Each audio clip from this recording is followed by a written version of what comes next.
अष्टमोऽध्यायः। ध्यानम्। ॐ अरुणाम् करुणातरङ्गिताक्षीम् धृतपाशाङ्कुशबाणचापहस्ताम् अणिमादिभिरावृताम् मयूखैः अहमित्येव विभावये भवानीम्। ॐ ऋषिरुवाच चण्डे च निहते दैत्ये मुण्डे च विनिपातिते बहुलेषु च सैन्येषु क्षयितेष्वसुरेश्वरः ततः कोपपराधीनचेताः शुम्भः प्रतापवान् उद्योगम् सर्वसैन्यानाम् दैत्यानामादिदेशः अद्य सर्वबलैर्दैत्याः षडशीतिरुदायुधाः कम्बूनाम् चतुरशीतिर्निर्यान्तु स्वबलैर्वृताः कोटिवीर्याणि 50 कुलानि वै 100 कुलानि धौम्राणाम् निर्गच्छन्तु ममाज्ञया कालकादौर्हृदा मौर्याः कालकेयास्तथासुराः युद्धाय सज्जा निर्यान्तु आज्ञया त्वरिता मम इत्याज्ञाप्यासुरपतिः शुम्भो भैरवशासनः निर्जगाम महासैन्यसहस्रैर्बहुभिर्वृतः आयान्तम् चण्डिका दृष्ट्वा तत्सैन्यमतिभीषणम् ज्यास्वनैः पूरयामास धरणी गगनान्तरम् ततः सिंहो महानादमतीव कृतवान् नृप घण्टास्वनेन तन्नादमम्बिका चोपबृंहयत् धनुर्ज्या सिंहघण्टानाम् नादापूरितदिङ्मुखा निनादैर्भीषणैः काली जिज्ञे विस्तारितानना तम् निनादमुपश्रुत्य दैत्यसैन्यैश्चतुर्दिशम् देवी सिंहस्तथा काली सरोषैः परिवारिताः एतस्मिन्नन्तरे भूपविनाशाय सुरद्विषाम् भवायामरसिंहानामतिवीर्यबलान्विताः ब्रह्मेश गुहविष्णूनाम् तथेन्द्रस्य च शक्तयः शरीरेभ्यो विनिष्क्रम्य तद्रूपैश्चण्डिकाम् ययुः यस्य देवस्य यद्रूपम् यथा भूषणवाहनम् तद्वदेव हि तच्छक्तिरसुरान् योद्धुमाययौ हंसयुक्तविमानाग्रे साक्षसूत्रकमण्डलुः आयाता ब्रह्मणः शक्तिर्ब्रह्माणि साभिधीयते माहेश्वरी वृषारूढा त्रिशूलवरधारिणी महाहिवलया प्राप्ता चन्द्ररेखा विभूषणा कौमारी शक्तिहस्ता च मयूरवरवाहना योद्धुमभ्याययौ दैत्यानम्बिका गुहरूपिणी तथैव वैष्णवी शक्तिर्गरुडोपरि संस्थिता शङ्खचक्रगदाशार्ङ्गखड्गहस्ताभ्युपाययौ यज्ञवाराहमतुलम् रूपम् या बिभ्रतो हरेः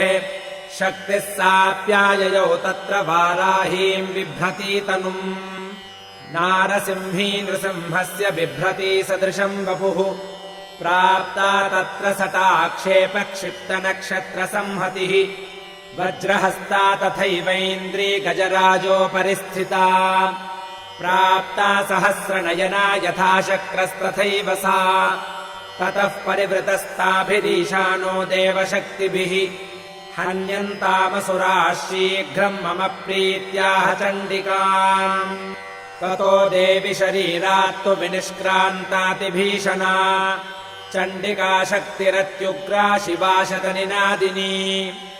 सा चाह धूम्रजटिलमीशानमपराजिता दूतत्वम् गच्छ भगवन् पार्श्वम् शुम्भनिशुम्भयोः ब्रूहि शुम्भम् निशुम्भम् च दानवावति गर्वितौ ये चान्ये दानवास्तत्र युद्धाय समुपस्थिताः त्रैलोक्यमिन्द्रो लभताम् देवाः सन्तु हविर्भुजः यूयम् प्रयात पातालम् यदि जीवितुमिच्छथ बलावलेपाधत चेद्भवन्तो युद्धकाङ्क्षिणः तदा गच्छत तृप्यन्तु मच्छिवाः पिशितेन वः यतो नियुक्तो दौत्येन तया देव्या शिवः स्वयम् शिवदूतीति लोकेऽस्मिंस्ततः सा ख्यातिमागता तेऽपि श्रुत्वा वचो देव्याः शर्वाख्यातम् महासुराः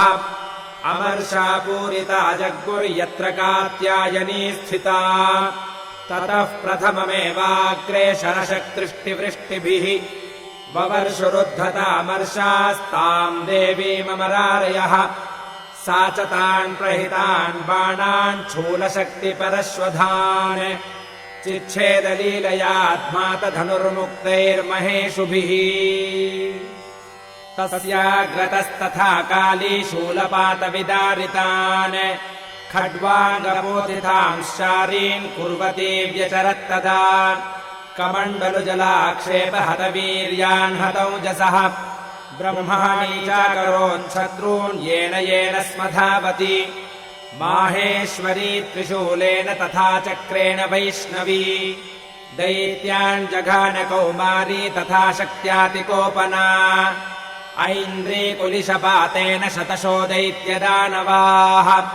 पेतुर्विदारिताः पृथ्व्याम् रुधिरौघप्रवर्षिणः तुण्डप्रहारविध्वस्ता दंष्ट्राग्रक्षतवक्षसः वाराहमूर्त्यान्यपतंश्चक्रेण च विदारिताः